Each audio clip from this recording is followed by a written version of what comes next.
My name is Will Abbott, and I'll be talking through our recent publication in the Journal of Strength and Conditioning Research, titled Positional Differences in GPS Outputs and Perceived Exertion During Soccer Training Games and Competition. So this is a research question that arose as part of my day-to-day role at Brighton Hove Albion Football Club, and was intended to develop the way that we use training games as conditioning tools. So the initial idea revolved around the premise that we're well aware the demands elicited upon soccer playing positions vary significantly during competition. So why in the majority of cases do we prescribe the same training for all athletes? Small-sided games or training games in this investigation are often prescribed based upon the amount of players available for the training session. For example, we have 16 outfield players, we'll do an 8v8 plus goalkeepers. Or we've got 8 outfield players, we'll do a 4v4 plus goalkeepers. When in actual fact, previous research has shown the physical demands of these game types differ significantly. So the aim of this investigation was to analyse the physical outputs produced by different sized training games in relation to the demands elicited upon playing positions by competition. To take the analysis a step further, we compare both average and peak demands of these training games and competition.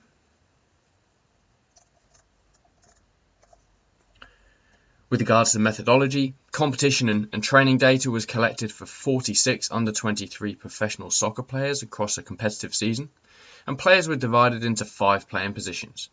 So we had central defenders, wide defenders, central midfielders, wide attackers, and strikers. So once a week a competitive fixture was played, and within that week either a small, a medium, or a large sized training game was completed. Large size games were characterised as 10v10, 9v9, 8v8 or 7v7 plus goalkeepers. Medium sized games were 6v6 to 4v4 plus goalkeepers, and small sided games were 3v3s, 2v2s or 1v1s plus goalkeepers.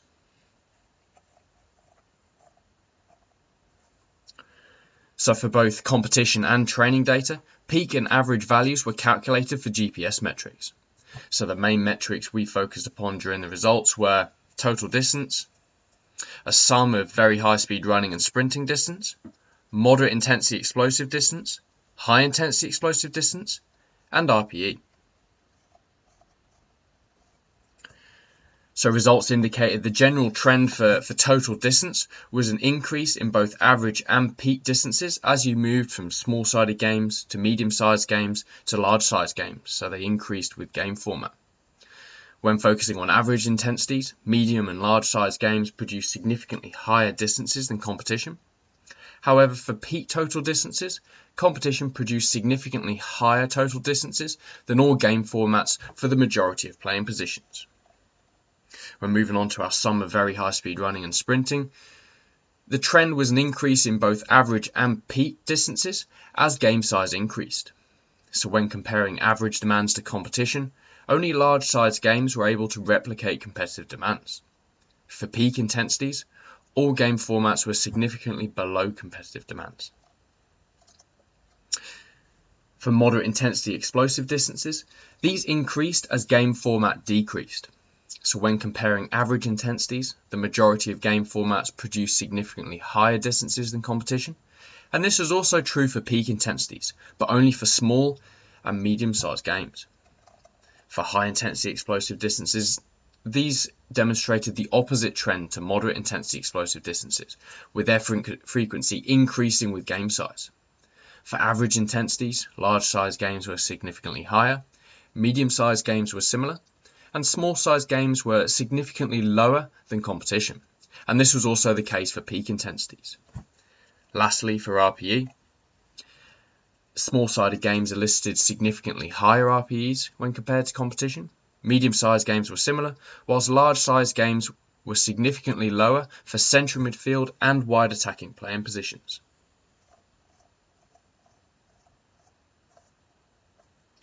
So findings highlight the importance of analysing the peak demands of competition, with examples of certain game formats replicating the average demands of competition, but falling significantly short of the peak demands of competition. Preparing for the average demands of competition will leave athletes underprepared for the most demanding periods of play, where games are often won or lost. However, with that being said, results demonstrated that certain training game formats replicated and at times exceeded both average and peak competitive demands for playing positions. And this allows coaches to prescribe specific game formats to overload actions specific to playing positions. For example, small-sided games produced significantly higher average and peak moderate intensity explosive distances when compared to competition. So would they be a modality best suited for central midfielders, whose positional role includes large volumes of moderate intensity work? So as with all investigations, it's important to note the limitations. Firstly, there's always error associated with technology, in this case GPS devices, and this needs to be considered when applying the results. Secondly, the study was conducted using a group of under 23 professional soccer players, so results may not be applicable to all levels or all age groups.